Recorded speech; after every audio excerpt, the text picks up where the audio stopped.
ਖਬਰਾਂ ਦੇ ਬੁਲੇਟਿਨ ਦੇ ਸਪਾਂਸਰ ਨੇ ਰੀਅਲਟਰ ਗੁਰਜਿੰਦਰ ਸਿੰਘ ਰੰਧਾਵਾ। ਹਰ ਤਰ੍ਹਾਂ ਦੀ ਪ੍ਰਾਪਰਟੀ ਖਰੀਦਣ ਤੇ ਵੇਚਣ ਲਈ ਤੁਸੀਂ ਕਾਲ ਕਰ ਸਕਦੇ ਹੋ। ਸਤਿ ਸ਼੍ਰੀ ਅਕਾਲ, ਤੁਸੀਂ ਵੇਖ ਰਹੇ ਹੋ ਪੰਜਾਬ ਮੇਲ USA TV। ਮੈਂ ਹਾਂ ਸੰਜੀਵ ਯਸ਼ ਖੰਨਾ। ਖਬਰਾਂ ਦੇ ਬੁਲੇਟਿਨ ਦੇ ਵਿੱਚ ਸਵਾਗਤ। ਸਭ ਤੋਂ ਪਹਿਲਾਂ ਚੋਣਵੀਆਂ ਖਬਰਾਂ। ਟਰੰਪ, ਬਾਈਡਨ ਅਤੇ ਪੱਖਪਾਤ ਦਾ ਖਰਾਬ ਸੱਭਿਆਚਾਰ। ਡੋਨਾਲਡ ਟਰੰਪ ਨੇ ਹਾਊਸ ਰਿਪਬਲਿਕਨਾਂ ਨੂੰ ਬਾਈਡਨ ਨੂੰ ਮਹਾਦੋਸ਼ ਕਰਨ ਦੀ ਧਮਕੀ ਦਿੱਤੀ। ਮਣੀਪੁਰ ਬਾਰੇ ਵਿਆਪਕ ਚਰਚਾ ਲਈ ਸੰਸਦ ਵਿੱਚ ਆਉਣ ਪ੍ਰਧਾਨ ਮੰਤਰੀ, ਵਿਰੋਧੀ ਧਿਰ। ਨਿਊਯਾਰਕ ਪੁਲਿਸ ਵਿੱਚ ਸਿੱਖ ਨੂੰ ਦਾੜੀ ਵਧਾਉਣ ਤੋਂ ਰੋਕਣ ਦਾ ਵਿਰੋਧ। ਟਰੰਪ ਇੱਕ ਹੋਰ ਗੰਭੀਰ ਮਾਮਲੇ ਵਿੱਚ ਉਲਝਿਆ। ਅਮਰੀਕੀ ਸੰਸਦ ਮੈਂਬਰਾਂ ਵੱਲੋਂ ਗ੍ਰੀਨ ਕਾਰਡ ਲਈ ਭਾਰਤੀ ਬਿਨੈਕਾਰਾਂ ਨੂੰ ਪਹਿਲ ਦੇਣ ਦੀ ਅਪੀਲ। ਹੁਣ ਖਬਰਾਂ ਵਿਸਥਾਰ ਦੇ ਵਿੱਚ।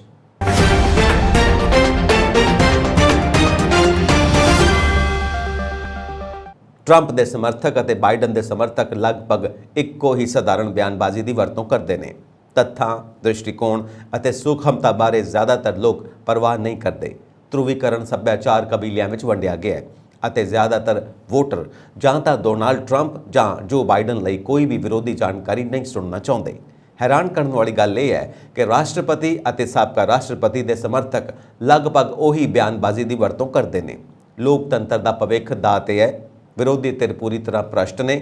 ਦੇਸ਼ ਨਹੀਂ ਬਚ ਸਕਦਾ ਜੇਕਰ ਦੂਜੀ ਧਿਰ ਜਿੱਤ ਜਾਂਦੀ ਹੈ। ਇਹ ਗੁੰਝਲਦਾਰ ਬਣਾਉਂਦਾ ਹੈ, ਇਹ ਗੜਬੜ ਕਰਦਾ ਹੈ, ਇਹ ਇੱਕ ਨਾਅਰੇ ਨੂੰ ਅਸਮਰਥ ਬਣਾ ਸਕਦਾ ਹੈ ਅਤੇ ਇੱਕ ਸਿਆਸੀ ਤੌਰ 'ਤੇ ਲਾਭਦਾਇਕ ਮਿੱਥ ਨੂੰ ਪੰਕਚਰ ਕਰ ਸਕਦਾ ਹੈ। ਟਰੰਪ ਨਿਯਮਿਤ ਤੌਰ 'ਤੇ ਬਾਈਡਨ ਨੂੰ US ਦੇ ਇਤਿਹਾਸ ਦਾ ਸਭ ਤੋਂ ਭ੍ਰਸ਼ਟ ਰਾਸ਼ਟਰਪਤੀ ਕਹਿੰਦੇ ਨੇ।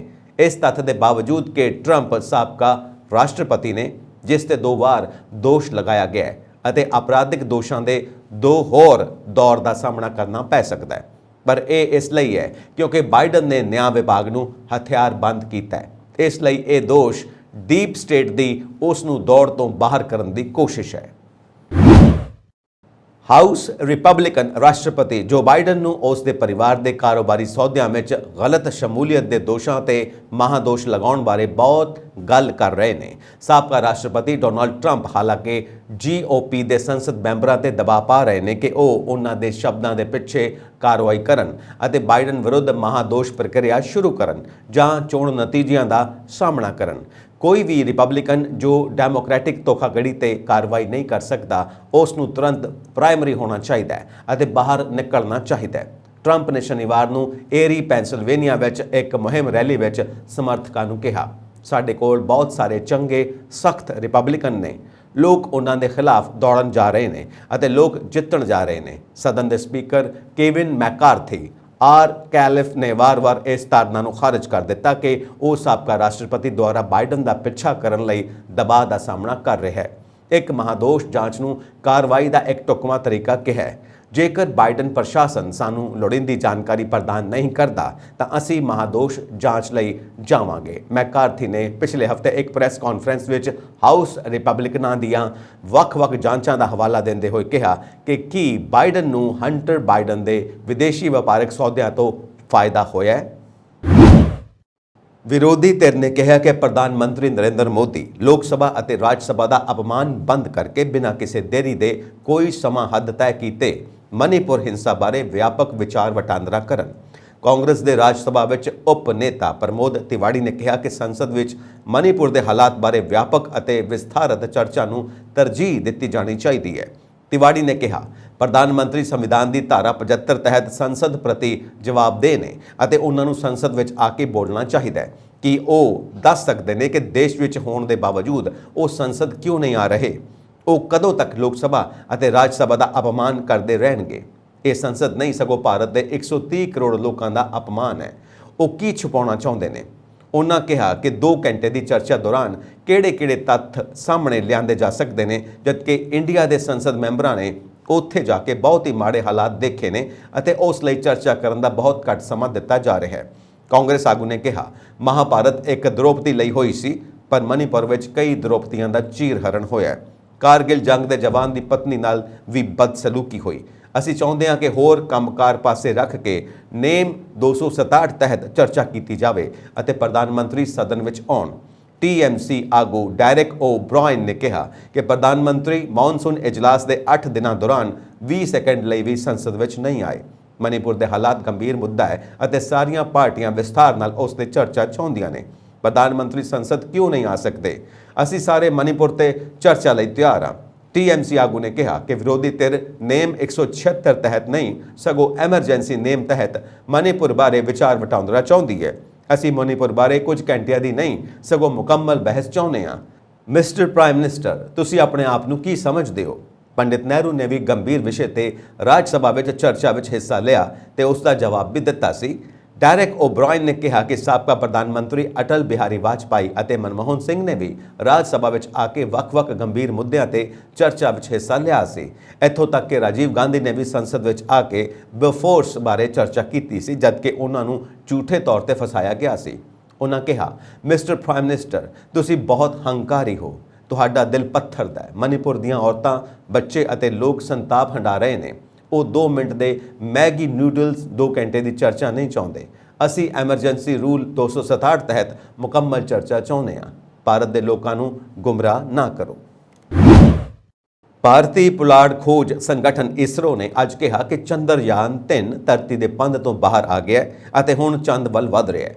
ਪੁਲਾੜ ਵਾਹਨ ਨੂੰ ਉੱਪਰ ਚੁੱਕ ਕੇ ਧਰਤੀ ਦੇ ਪੰਧ ਵਿੱਚ ਚੰਦ ਵੱਲ ਭੇਜਣ ਦੀ ਪ੍ਰਕਿਰਿਆ ਅੱਜ ਸਵੇਰ ਨੂੰ ਕੀਤੀ ਗਈ। ਇਸ ਨਾਲ ਚੰਦਰਯਾਨ 3 ਧਰਤੀ ਦੇ ਪੰਧ ਤੋਂ ਬਾਹਰ ਨਿਕਲ ਕੇ ਟਰਾਂਸ ਲੂਨਰ ਆਰਬਿਟ ਵਿੱਚ ਚਲਾ ਗਿਆ ਅਤੇ ਚੰਦ ਦੇ ਆਰਬਿਟ ਵੱਲ ਵਧਣਾ ਸ਼ੁਰੂ ਕਰ ਦਿੱਤਾ ਹੈ। ਹੁਣ ਉਸ ਨੂੰ ਚੰਦ ਦੇ ਪੰਧ ਤੇ ਪਹੁੰਚਣ ਲਈ 5 ਦਿਨ ਲੱਗਣਗੇ। ਸ਼ਹੀਦ ਊਧਮ ਸਿੰਘ ਦੇ 84ਵੇਂ ਸ਼ਹੀਦੀ ਦਿਹਾੜੇ ਮੌਕੇ ਉਹਨਾਂ ਨੂੰ ਸ਼ਰਧਾਂਜਲੀ ਦਿੰਦਿਆਂ ਪੰਜਾਬ ਦੇ ਮੁੱਖ ਮੰਤਰੀ ਭਗਵੰਤ ਮਾਨ ਨੇ ਕਿਹਾ ਕਿ ਕੇਂਦਰ ਸਰਕਾਰ ਨੇ ਜਮਹੂਰੀਅਤ ਦਾ ਘਾਣ ਕਰਕੇ ਸ਼ਹੀਦਾਂ ਦੀ ਮਹਾਨ ਵਿਰਾਸਤ ਨੂੰ ਢਾਹ ਲਾਈ ਹੈ। ਉਹਨਾਂ ਊਧਮ ਸਿੰਘ, ਭਗਤ ਸਿੰਘ ਅਤੇ ਕਰਤਾਰ ਸਿੰਘ ਸਰਾਭਾ ਵਰਗੇ ਮਹਾਨ ਸ਼ਹੀਦਾਂ ਨੂੰ ਭਾਰਤ ਰਤਨ ਐਵਾਰਡ ਦੇਣ ਦੀ ਵਕਾਲਤ ਕੀਤੀ। ਉਹਨਾਂ ਕਿਹਾ ਕਿ ਇਹਨਾਂ ਮਹਾਨ ਸ਼ਹੀਦਾਂ ਨੂੰ ਭਾਰਤ ਰਤਨ ਐਵਾਰਡ ਦੇਣ ਨਾਲ ਐਵਾਰਡ ਦਾ ਮਾਣ ਹੋਰ ਵਧੇਗਾ।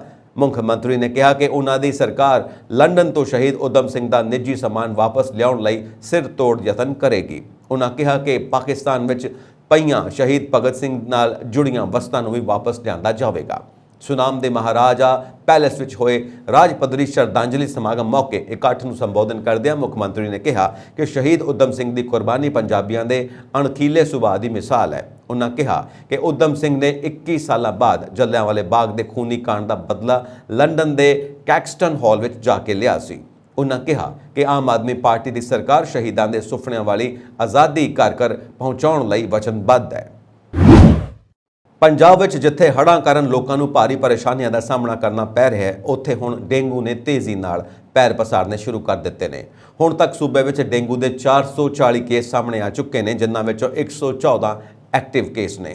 ਇਸ ਸੰਬੰਧੀ ਪੰਜਾਬ ਦੇ ਸਿਹਤ ਤੇ ਪਰਿਵਾਰ ਭਲਾਈ ਮੰਤਰੀ ਡਾਕਟਰ ਬਲਬੀਰ ਸਿੰਘ ਸਣੇ 4 ਮੰਤਰੀਆਂ ਨੇ ਅੰਤਰ ਵਿਭਾਗੀ ਮੀਟਿੰਗ ਕੀਤੀ, ਜਿਸ ਵਿੱਚ ਜਲ ਸਪਲਾਈ ਤੇ ਸੈਨੀਟੇਸ਼ਨ ਮੰਤਰੀ ਬ੍ਰਹਮ ਸ਼ੰਕਰ ਜ਼ਿੰਪਾ, ਟਰਾਂਸਪੋਰਟ ਮੰਤਰੀ ਲਾਲਜੀਤ ਸਿੰਘ ਭੁੱਲਰ ਤੇ ਸਥਾਨਕ ਸਰਕਾਰਾਂ ਬਾਰੇ ਮੰਤਰੀ ਬਲਕਾਰ ਸਿੰਘ ਵੀ ਮੌਜੂਦ ਸਨ।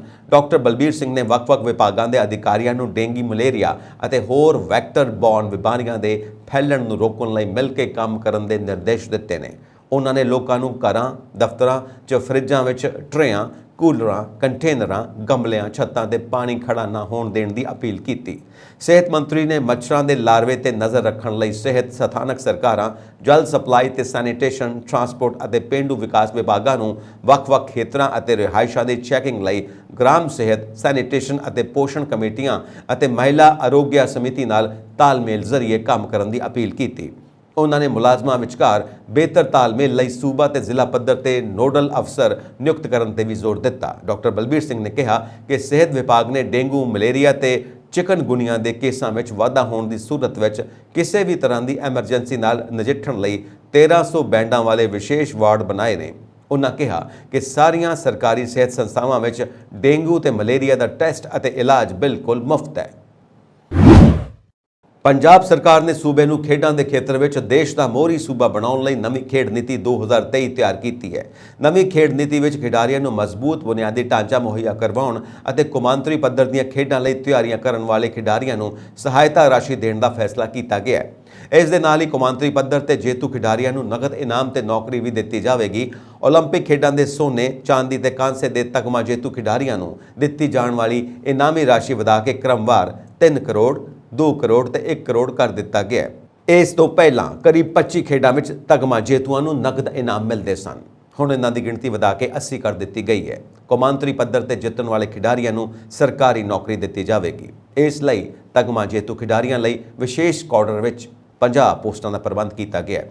ਇਸ ਵਿੱਚ 40 deputy director, 92 senior coach, 138 coach ਤੇ 230 ਜੂਨੀਅਰ ਕੋਚ ਸ਼ਾਮਿਲ ਨੇ। ਉਹਨਾਂ ਕਿਹਾ ਕਿ ਹਰਿਆਣਾ ਵਿੱਚ 2017 ਕੋਚਾਂ ਦੇ ਮੁਕਾਬਲੇ ਪੰਜਾਬ ਦੇ ਵਿੱਚ ਸਿਰਫ 309 ਕੋਚ ਸਨ, ਜਿਨ੍ਹਾਂ ਦੀ ਗਿਣਤੀ ਵਧਾ ਕੇ 2360 ਕੀਤੀ ਜਾ ਰਹੀ ਹੈ। ਸੂਬਾ ਸਰਕਾਰ ਨੇ ਨਵੀਂ ਖੇਡ ਨੀਤੀ ਵਿੱਚ ਓਲੰਪਿਕ ਖੇਡਾਂ ਤੇ ਪੈਰਾ ਓਲੰਪਿਕਸ ਖੇਡਾਂ ਦੀ ਤਿਆਰੀ ਲਈ 15-15 ਲੱਖ ਰੁਪਏ, ਡੈਫ ਓਲੰਪਿਕਸ, ਸਪੈਸ਼ਲ ਓਲੰਪਿਕਸ, ਵਿਸ਼ਵ ਚੈਂਪੀਅਨਸ਼ਿਪ ਤੇ ਵਿਸ਼ਵ ਕੱਪ, ਏਸ਼ੀਅਨ ਗੇਮਸ, ਪੈਰਾ ਏਸ਼ੀਅਨ ਤੇ ਡੈਫ ਏਸ਼ੀਅਨ ਗੇਮਸ, ਰਾਸ਼ਟਰਮੰਡਲ ਖੇਡਾਂ, ਪੈਰਾ ਤੇ ਡੈਫ ਰਾਸ਼ਟਰਮੰਡਲ ਖੇਡਾਂ ਅਤੇ 4 ਸਾਲਾਂ ਬਾਅਦ ਹੋਣ ਵਾਲੀਆਂ ਵਿਸ਼ਵ ਖੇਡਾਂ ਲਈ 8-8 ਲੱਖ ਰੁਪਏ, ਸਪੈਸ਼ਲ ਓਲੰਪਿਕਸ ਲਈ 7 ਲੱਖ ਰੁਪਏ, ICC ਵਿਸ਼ਵ ਕੱਪ, ਵਿਸ਼ਵ ਟੈਸਟ ਚੈਂਪੀਅਨਸ਼ਿਪ, T20 ਵਿਸ਼ਵ ਕੱਪ ਤੇ ਬਲਾਈਂਡ ਵਿਸ਼ਵ ਕੱਪ ਲਈ 6-6 ਲੱਖ ਰੁਪਏ ਰੱਖੇ ਗਏ। ਹਰ ਸਾਲ ਹੋਣ ਵਾਲੀ ਵਿਸ਼ਵ ਚੈਂਪੀਅਨਸ਼ਿਪ ਤੇ ਐਫਰੋ ਏਸ਼ੀਅਨ ਖੇਡਾਂ ਲਈ 5 ਲੱਖ ਰੁਪਏ, ਯੂਥ ਓਲੰਪਿਕਸ, ਏਸ਼ੀਅਨ ਤੇ ਰਾਸ਼ਟਰਮੰਡਲ ਖੇਡਾਂ ਲਈ 4-4 ਲੱਖ ਰੁਪਏ, ਸੈਫ ਗੇਮਸ ਤੇ ਸੈਫ ਚੈਂਪੀਅਨਸ਼ਿਪ ਲਈ 3-3 ਲੱਖ ਰੁਪਏ, ਵਿਸ਼ਵ ਯੂਨੀਵਰਸਿਟੀ ਖੇਡਾਂ, ਯੂਥ ਕਾਮਨਵੈਲਥ ਖੇਡਾਂ, ਵਿਸ਼ਵ ਜੂਨੀਅਰ ਖੇਡਾਂ ਤੇ ਚੈਂਪੀਅਨਸ਼ਿਪ ਲਈ 1-1 ਲੱਖ ਰੁਪਏ ਦਿੱਤੇ ਜਾਣਗੇ। ਕੌਮੀ ਮੁਕਾਬਲਿਆਂ ਲਈ ਖਿਡਾਰੀ ਤਿਆਰੀ ਕਰਨ ਲਈ ਹਰ ਜ਼ਿਲ੍ਹੇ ਵਿੱਚ ਸਪੋਰਟਸ ਹੋਸਟਲ ਬਣਾਏ ਜਾਣਗੇ। PAU ਵਿੱਚ ਵੱਖ-ਵੱਖ ਕੋਰਸਾਂ ਦੀ ਪੜ੍ਹਾਈ ਕਰਦੀਆਂ ਵਿਦਿਆਰਥਣਾਂ ਵੱਲੋਂ ਰਾਜਪਾਲ ਨੂੰ ਲਿਖੀ ਚਿੱਠੀ ਸੋਸ਼ਲ ਮੀਡੀਆ ਤੇ ਵਾਇਰਲ ਹੋ ਰਹੀ ਹੈ। ਇਸ ਚਿੱਠੀ ਵਿੱਚ ਵਿਦਿਆਰਥਣਾਂ ਨੇ ਅਧਿਆਪਕਾਂ ਤੇ ਸਰੀਰਕ ਸ਼ੋਸ਼ਣ ਅਤੇ ਛੇੜਛਾੜ ਦੇ ਦੋਸ਼ ਲਾਏ ਨੇ। ਦੂਜੇ ਪਾਸੇ ਇਸ ਮਾਮਲੇ ਵਿੱਚ PAU ਪ੍ਰਸ਼ਾਸਨ ਨੇ ਇੱਕ ਅਧਿਆਪਕ ਦਾ ਤਬਾਦਲਾ ਹੋਰ ਸਟੇਸ਼ਨ ਤੇ ਕਰ ਦਿੱਤਾ ਹੈ। PAU ਦੀਆਂ ਵਿਦਿਆਰਥਣਾਂ ਵੱਲੋਂ ਰਾਜਪਾਲ ਨੂੰ ਲਿਖੀ ਇਸ ਚਿੱਠੀ ਵਿੱਚ ਸ਼ਿਕਾਇਤ ਕੀਤੀ ਗਈ ਹੈ ਕਿ PAU ਵਿੱਚ ਅਧਿਆਪਕਾਂ ਵੱਲੋਂ ਕੁੜੀਆਂ ਨਾਲ ਕਥਿਤ ਗਲਤ ਵਿਵਹਾਰ ਕੀਤਾ ਜਾ ਰਿਹਾ ਹੈ ਤੇ ਉਹਨਾਂ ਨਾਲ ਛੇੜਛਾੜ ਕੀਤੀ ਜਾਂਦੀ ਹੈ। ਇਸ ਸੰਬੰਧੀ ਕਈ ਵਾਰ ਸਬੰਧਤ ਅਧਿਕਾਰੀਆਂ ਨੂੰ ਵੀ ਦੱਸਿਆ ਗਿਆ, ਪਰ ਹਰ ਵਾਰ ਮਾਮਲੇ ਨੂੰ ਦਬਾ ਲਿਆ ਜਾਂਦਾ ਹੈ। ਹੁਣ ਵੀ ਇੱਕ ਅੰਡਰ ਗ੍ਰੈਜੂਏਟ ਵਿਦਿਆਰਥਣ ਨਾਲ ਇਸ ਤਰ੍ਹਾਂ ਦਾ ਮਾਮਲਾ ਸਾਹਮਣੇ ਆਇਆ ਹੈ। ਇਸ ਸੰਬੰਧੀ ਵੀ ਸ਼ਿਕਾਇਤ ਕੀਤੀ, ਪਰ ਕੋਈ ਹੱਲ ਨਹੀਂ ਹੋਇਆ। ਇਸ ਲਈ ਮਜਬੂਰ ਹੋ ਕੇ ਇਹ ਚਿੱਠੀ ਰਾਜਪਾਲ ਨੂੰ ਲਿਖਣੀ ਪਈ ਤਾਂ ਜੋ ਯੂਨੀਵਰਸਿਟੀ ਵਿੱਚ ਚੱਲ ਰਹੇ ਇਸ ਵਰਤਾਰੇ ਨੂੰ ਠੱਲ ਪਾਈ ਜਾਵੇ। ਇਸ ਪੱਤਰ ਵਿੱਚ ਵਿਦਿਆਰਥਣਾਂ ਨੇ ਭਾਵੇਂ ਆਪਣਾ ਨਾਮ ਨਹੀਂ ਦਿੱਤਾ, ਪਰ ਉਹਨਾਂ ਨੇ ਹੁਣ ਦੇ ਮਾਮਲੇ ਸਮੇਤ ਪਿਛਲੇ ਸਮੇਂ ਦੌਰਾਨ ਹੋਏ ਅਜਿਹੇ ਵਰਤਾਰੇ ਵਿਰੁੱਧ ਵੀ ਕਾਰਵਾਈ ਕਰਨ ਦੀ ਮੰਗ ਕੀਤੀ ਹੈ। ਦੂਜੇ ਪਾਸੇ ਯੂਨੀਵਰਸਿਟੀ ਦੇ ਕਈ ਅਧਿਆਪਕਾਂ ਨੇ ਨਾਮ ਨਾ ਲਿਖਣ ਦੀ ਸ਼ਰਤ ਤੇ ਦੱਸਿਆ ਕਿ ਅਧਿਆਪਕ ਵਿਦਿਆਰਥੀ ਦਾ ਰਿਸ਼ਤਾ ਬਹੁਤ ਪਵਿੱਤਰ ਹੁੰਦਾ ਹੈ। ਜੇਕਰ ਕੋਈ ਅਧਿਆਪਕ ਇਸ ਰਿਸ਼ਤੇ ਨਾਲ ਖਿਲਵਾੜ ਕਰਦਾ ਹੈ ਤਾਂ ਉਸ ਵਿਰੁੱਧ ਕਾਰਵਾਈ ਹੋਣੀ ਚਾਹੀਦੀ ਹੈ। ਉਹਨਾਂ ਅੱਗੇ ਕਿਹਾ ਕਿ ਮੌਜੂਦਾ ਸਮੇਂ ਕਈ ਵਿਦਿਆਰਥੀਆਂ ਦਾ ਅਧਿਆਪਕਾਂ ਪ੍ਰਤੀ ਰਵੱਈਆ ਇੰਨਾ ਮੰਦਭਾਗਾ ਹੁੰਦਾ ਹੈ ਕਿ ਉਹ ਯੂਨੀਵਰਸਿਟੀ ਦੇ ਕਿਸੇ ਵੀ ਨਿਯਮ ਦੀ ਪਰਵਾਹ ਨਹੀਂ ਕਰਦੇ। ਕਲਾਸਾਂ ਘੱਟ ਲਗਾਉਣ ਦੇ ਬਾਵਜੂਦ ਨੰਬਰ ਪੂਰੇ ਲਗਾਉਣ ਲਈ ਦਬਾਅ ਪਾਉਂਦੇ ਨੇ। ਸੂਤਰਾਂ ਤੋਂ ਵੀ ਇਹ ਪਤਾ ਲੱਗਾ ਹੈ ਕਿ ਇਸ ਮਾਮਲੇ ਵਿੱਚ ਕਥਿਤ ਤੌਰ ਤੇ ਇੱਕ ਅਧਿਆਪਕ ਦੀ ਬਦਲੀ ਕਿਸੇ ਹੋਰ ਸਟੇਸ਼ਨ ਤੇ ਕਰ ਦਿੱਤੀ ਗਈ ਹੈ। ਸ਼੍ਰੋਮਣੀ ਕਮੇਟੀ ਦੇ ਜਨਰਲ ਸਕੱਤਰ ਗੁਰਚਰਨ ਸਿੰਘ ਗਰੇਵਾਲ ਨੇ ਕਿਹਾ ਕਿ ਅਮਰੀਕਾ ਦੇ ਨਿਊਯਾਰਕ ਵਿੱਚ ਪੁਲਿਸ ਵਿੱਚ ਡਿਊਟੀ ਕਰ ਰਹੇ ਇੱਕ ਸਿੱਖ ਨੌਜਵਾਨ ਨੂੰ ਦਾੜੀ ਵਧਾਉਣ ਤੋਂ ਰੋਕਣਾ ਮੰਦਭਾਗਾ ਹੈ। ਇਹ ਸਿੱਖਾਂ ਦੀ ਧਾਰਮਿਕ ਆਜ਼ਾਦੀ ਤੇ ਸਿੱਧਾ ਹਮਲਾ ਹੈ, ਜਿਸ ਨੂੰ ਬਰਦਾਸ਼ਤ ਨਹੀਂ ਕੀਤਾ ਜਾਵੇਗਾ। ਉਹਨਾਂ ਕਿਹਾ ਕਿ ਅਮਰੀਕਾ ਦੇ ਵਿਕਾਸ ਵਿੱਚ ਸਿੱਖਾਂ ਦਾ ਵੱਡਾ ਯੋਗਦਾਨ ਹੈ, ਪਰ ਦੁੱਖ ਦੀ ਗੱਲ ਹੈ ਕਿ ਇਸ ਨੂੰ ਅੱਖੋਂ ਪਰੋਖੇ ਕਰਕੇ ਸਿੱਖਾਂ ਦੇ ਧਾਰਮਿਕ ਅਧਿਕਾਰਾਂ ਦੀ ਉਲੰਘਣਾ ਕੀਤੀ ਜਾ ਰਹੀ ਹੈ। ਉਹਨਾਂ ਕਿਹਾ ਕਿ ਅਮਰੀਕਾ ਵਰਗੇ ਦੇਸ਼ ਨੂੰ ਸਿੱਖਾਂ ਦੀ ਪਛਾਣ, ਮਰਿਆਦਾ, ਰਵਾਇਤਾਂ ਅਤੇ ਪਰੰਪਰਾਵਾਂ ਬਾਰੇ ਸਮਝ ਹੋਣ ਦੇ ਬਾਵਜੂਦ ਉਸ ਦਾ ਅਜਿਹਾ ਨਿਯਮ ਹੈਰਾਨੀਜਨਕ ਹੈ। ਸਿੱਖਾਂ ਲਈ ਕੇਸਾਂ ਦਾ ਵੱਡਾ ਮਹੱਤਵ ਹੈ। ਇਹਨਾਂ ਨੂੰ ਸਿੱਖ ਜਾਣ ਤੋਂ ਵੱਧ ਪਿਆਰ ਕਰਦੇ ਨੇ। ਉਹਨਾਂ ਕਿਹਾ ਕਿ ਇਸ ਮਾਮਲੇ ਤੇ ਕੇਂਦਰੀ ਵਿਦੇਸ਼ ਮੰਤਰਾਲੇ ਨੂੰ ਕਾਰਵਾਈ ਕਰਨੀ ਚਾਹੀਦੀ ਹੈ ਅਤੇ ਕੂਟਨੀਤਿਕ ਪੱਧਰ ਤੇ ਅਮਰੀਕਾ ਸਰਕਾਰ ਕੋਲ ਸਿੱਖਾਂ ਦੀਆਂ ਭਾਵਨਾਵਾਂ ਦੀ ਤਰਜਮਾਨੀ ਕਰਨੀ ਚਾਹੀਦੀ ਹੈ। ਉਹਨਾਂ ਕਿਹਾ ਕਿ ਅਮਰੀਕਾ ਵਿਚਲੀਆਂ ਸਿੱਖ ਜਥੇਬੰਦੀਆਂ ਨੂੰ ਵੀ ਇਸ ਸੰਬੰਧੀ ਅੱਗੇ ਆਉਣਾ ਚਾਹੀਦਾ ਹੈ। ਇਸ ਦੌਰਾਨ ਗਰੇਵਾਲ ਨੂੰ UK ਵਿੱਚ ਅਵਤਾਰ ਸਿੰਘ ਖੰਡਾ ਦੀਆਂ ਅੰਤਿਮ ਰਸਮਾਂ ਮੌਕੇ ਉਹਨਾਂ ਦੇ ਪਰਿਵਾਰਕ ਮੈਂਬਰਾਂ ਨੂੰ ਵੀਜ਼ਾ ਨਾ ਦੇਣ ਦੀ ਵੀ ਨਖੇਦੀ ਕੀਤੀ। ਉਹਨਾਂ ਕਿਹਾ ਕਿ ਇਹ ਮਨੁੱਖੀ ਹੱਕਾਂ ਦੀ ਸਿੱਧੀ ਉਲੰਘਣਾ ਹੈ। UK ਸਰਕਾਰ ਨੂੰ ਚਾਹੀਦਾ ਕਿ ਇਸ ਦੁੱਖ ਦੇ ਸਮੇਂ ਤੇ ਪਰਿਵਾਰ ਦੀਆਂ ਭਾਵਨਾਵਾਂ ਨੂੰ ਸਮਝੇ। ਜ਼ਿਕਰਯੋਗ ਹੈ ਕਿ ਬੀਤੇ ਦਿਨ ਜਥੇਦਾਰ ਗਿਆਨੀ ਰਘਬੀਰ ਸਿੰਘ ਤੇ ਸ਼੍ਰੋਮਣੀ ਕਮੇਟੀ ਦੇ ਪ੍ਰਧਾਨ ਹਰਜਿੰਦਰ ਸਿੰਘ ਧਾਮੀ ਨੇ ਇਸ ਦਾ ਸਖਤ ਨੋਟਿਸ ਲਿਆ ਸੀ। ਸ਼੍ਰੋਮਣੀ ਅਕਾਲੀ ਦਲ ਸੰਯੁਕਤ ਦੇ ਪ੍ਰਧਾਨ ਅਤੇ ਸਾਬਕਾ ਕੇਂਦਰੀ ਮੰਤਰੀ ਸੁਖਦੇਵ ਸਿੰਘ ਢੀਂਡਸਾ ਦਾ ਕਹਿਣਾ ਹੈ ਕਿ ਉਹਨਾਂ ਦੀ ਪਾਰਟੀ ਦਾ ਮੁੱਖ ਉਦੇਸ਼ ਕੇਂਦਰ ਕੋਲੋਂ ਪੰਜਾਬ ਨਾਲ ਸੰਬੰਧਿਤ ਮਾਮਲਿਆਂ ਦਾ ਹੱਲ ਕਰਵਾਉਣਾ ਹੈ।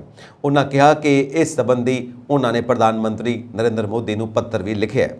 ਸ਼੍ਰੀ ਢੀਂਡਸਾ ਨੇ ਪ੍ਰਧਾਨ ਮੰਤਰੀ ਨੂੰ ਜੇਲ੍ਹਾਂ ਵਿੱਚ ਸਜ਼ਾਵਾਂ ਪੂਰੀਆਂ ਕਰ ਚੁੱਕੇ ਬੰਦੀ ਸਿੰਘਾਂ ਦੀ ਰਿਹਾਈ, ਸ਼੍ਰੀ ਗੁਰੂ ਗ੍ਰੰਥ ਸਾਹਿਬ ਦੀ ਬੇਅਦਬੀ ਦੀਆਂ ਘਟਨਾਵਾਂ ਵਿੱਚ ਦੋਸ਼ੀਆਂ ਵਿਰੁੱਧ ਕਾਰਵਾਈ, ਸ਼੍ਰੋਮਣੀ ਗੁਰਦੁਆਰਾ ਪ੍ਰਬੰਧਕ ਕਮੇਟੀ ਦੀਆਂ ਚੋਣਾਂ ਛੇਤੀ ਕਰਵਾਉਣ, ਪੰਜਾਬ ਦੀ ਰਾਜਧਾਨੀ ਚੰਡੀਗੜ੍ਹ ਦਾ ਮੁੱਦਾ, ਕਿਸਾਨਾਂ ਅਤੇ ਪੰਜਾਬ ਸਿਰ ਚੜ੍ਹੇ ਕਰਜ਼ੇ ਦੀ ਮੁਆਫੀ, ਵਪਾਰ ਲਈ ਵਾਹਗਾ ਬਾਰਡਰ ਖੋਲ੍ਹਣ ਆਦਿ ਤੋਂ ਇਲਾਵਾ ਉਚੇਚੇ ਤੌਰ ਤੇ ਸੂਬੇ ਵਿੱਚ ਆਏ ਹੜ੍ਹ ਕਾਰਨ ਹੋਏ ਨੁਕਸਾਨ ਦੀ ਭਰਪਾਈ ਲਈ ਵਿਸ਼ੇਸ਼ ਵਿੱਤੀ ਪੈਕੇਜ ਜਾਰੀ ਕਰਨ ਦੀ ਮੰਗ ਕੀਤੀ ਹੈ। ਉਨ੍ਹਾਂ ਕਿਹਾ ਕਿ ਜੇਲ੍ਹਾਂ ਵਿੱਚ ਬੰਦੀ ਸਿੰਘ ਆਪਣੀਆਂ ਸਜ਼ਾਵਾਂ ਪੂਰੀਆਂ ਕਰ ਚੁੱਕੇ ਨੇ, ਇਸ ਲਈ ਕੇਂਦਰ ਨੂੰ ਤੁਰੰਤ ਬੰਦੀ ਸਿੰਘਾਂ ਨੂੰ ਰਿਹਾ ਕਰਨਾ ਚਾਹੀਦਾ ਹੈ। ਉਨ੍ਹਾਂ ਅੱਗੇ ਕਿਹਾ ਕਿ ਬੇਅਦਬੀ ਦੀਆਂ ਵਾਪਰੀਆਂ ਘਟਨਾਵਾਂ ਵਿੱਚ ਸੂਬਾ ਸਰਕਾਰ ਸਿੱਖਾਂ ਨੂੰ ਹਾਲੇ ਤੱਕ ਇਨਸਾਫ ਨਹੀਂ ਦੇ ਸਕੀ।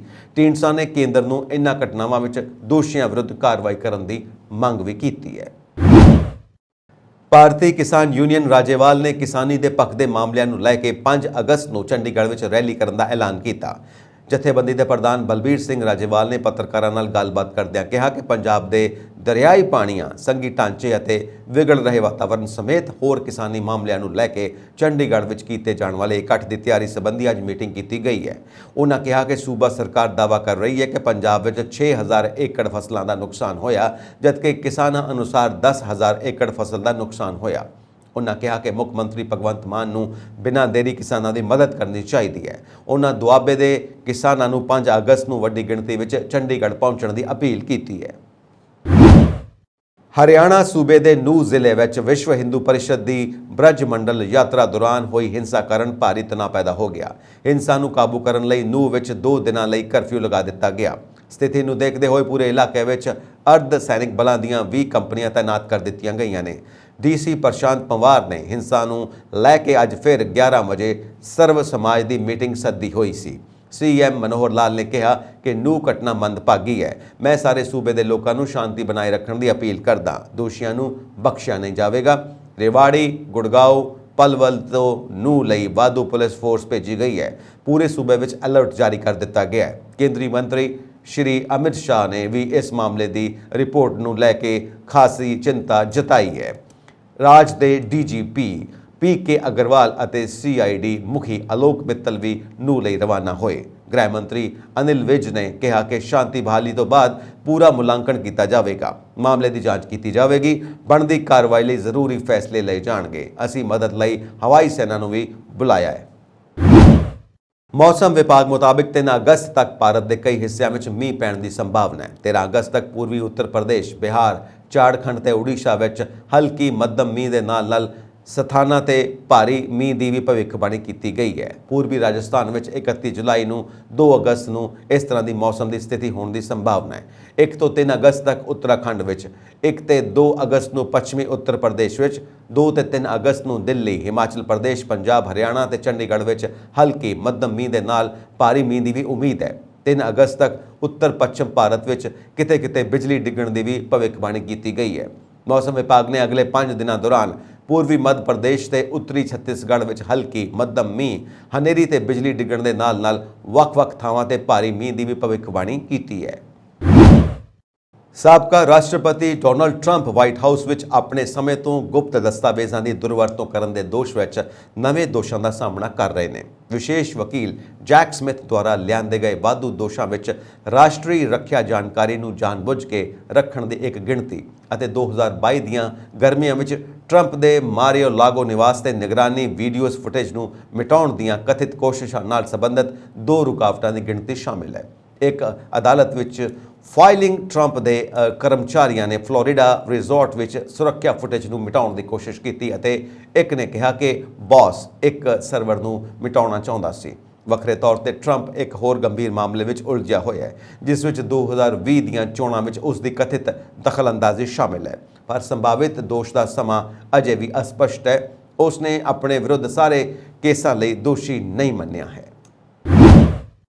ਅਮਰੀਕੀ ਸੰਸਦ ਮੈਂਬਰਾਂ ਦੇ ਇੱਕ ਸਮੂਹ ਨੇ ਜੋ ਬਾਈਡਨ ਪ੍ਰਸ਼ਾਸਨ ਨੂੰ ਅਪੀਲ ਕੀਤੀ ਹੈ ਕਿ ਉਹ ਗ੍ਰੀਨ ਕਾਰਡ ਲਈ ਭਾਰਤੀ ਬਿਨੈਕਾਰਾਂ ਨੂੰ ਪਹਿਲ ਦੇਣ ਲਈ ਕਦਮ ਚੁੱਕੇ ਤਾਂ ਜੋ ਇਨ੍ਹਾਂ ਬਿਨੈਕਾਰਾਂ ਲਈ ਉਡੀਕ ਸਮਾਂ ਘਟਾਇਆ ਜਾ ਸਕੇ। ਸੰਸਦ ਮੈਂਬਰ ਰਾਜਾ ਕ੍ਰਿਸ਼ਨਾ ਮੂਰਤੀ ਅਤੇ ਲੈਰੀ ਬੁਕਸ਼ਨ ਦੀ ਅਗਵਾਈ ਵਾਲੇ 56 ਸੰਸਦ ਮੈਂਬਰਾਂ ਦੇ ਇੱਕ ਦੋ ਪੱਖੀ ਸਮੂਹ ਨੇ ਇਸ ਸਬੰਧ ਵਿੱਚ ਅਮਰੀਕੀ ਵਿਦੇਸ਼ ਮੰਤਰੀ ਐਂਟਨੀ ਬਲਿੰਕਨ ਨੂੰ ਇੱਕ ਪੱਤਰ ਭੇਜਿਆ। ਪੱਤਰ ਵਿੱਚ ਅਮਰੀਕੀ ਸੰਸਦ ਮੈਂਬਰਾਂ ਨੇ ਪ੍ਰਸ਼ਾਸਨ ਨੂੰ ਬਿਊਰੋ ਆਫ ਕਾਉਂਸਲਰ ਅਫੇਅਰਸ ਦੁਆਰਾ ਪ੍ਰਕਾਸ਼ਿਤ ਰੁਜ਼ਗਾਰ ਆਧਾਰਿਤ ਵੀਜ਼ਾ ਬੁਲੇਟਿਨ ਵਿੱਚ ਰੁਜ਼ਗਾਰ ਆਧਾਰਿਤ ਵੀਜ਼ਾ ਅਰਜ਼ੀਆਂ ਫਾਈਲ ਕਰਨ ਦੀਆਂ ਸਾਰੀਆਂ ਤਾਰੀਖਾਂ ਨੂੰ ਮੌਜੂਦ ਵਜੋਂ ਚਿੰਨ੍ਹਿਤ ਕਰਨ ਦੀ ਵੀ ਅਪੀਲ ਕੀਤੀ। ਗ੍ਰੀਨ ਕਾਰਡ ਨੂੰ ਅਧਿਕਾਰਿਤ ਤੌਰ ਤੇ ਅਮਰੀਕਾ ਵਿੱਚ ਸਥਾਈ ਨਿਵਾਸ ਦੇ ਅਧਿਕਾਰ ਵਜੋਂ ਮਾਨਤਾ ਪ੍ਰਾਪਤ ਹੈ। ਫਿਲਹਾਲ ਗ੍ਰੀਨ ਕਾਰਡਾਂ ਦੀ ਵੰਡ ਨੂੰ ਲੈ ਕੇ ਹਰੇਕ ਦੇਸ਼ ਲਈ 7% ਦੀ ਸੀਮਾ ਤੈਅ ਕੀਤੀ ਗਈ ਹੈ। ਇਸ ਨਾਲ ਭਾਰਤ ਵਰਗੇ ਦੇਸ਼ਾਂ ਲਈ ਕਾਫੀ ਪਰੇਸ਼ਾਨੀ ਹੋ ਰਹੀ ਹੈ, ਜਿੱਥੇ ਜ਼ਿਆਦਾ ਬਿਨੇਕਾਰ ਨੇ। ਹਾਲਾਤ ਇਹ ਬਣ ਗਏ ਨੇ ਕਿ ਬੈਕਲੌਗ ਲਈ ਲੰਮਾ ਸਮਾਂ ਉਡੀਕ ਕਰਨੀ ਪੈਂਦੀ ਹੈ। ਇਹ ਸਨ ਅੱਜ ਦੀਆਂ ਮੁੱਖ ਖਬਰਾਂ। ਹੋਰ ਅਪਡੇਟਸ ਦੇ ਲਈ ਵੇਖਦੇ ਰਹੋ ਪੰਜਾਬ ਮੇਲ USA TV। ਸਤਿ ਸ਼੍ਰੀ ਅਕਾਲ।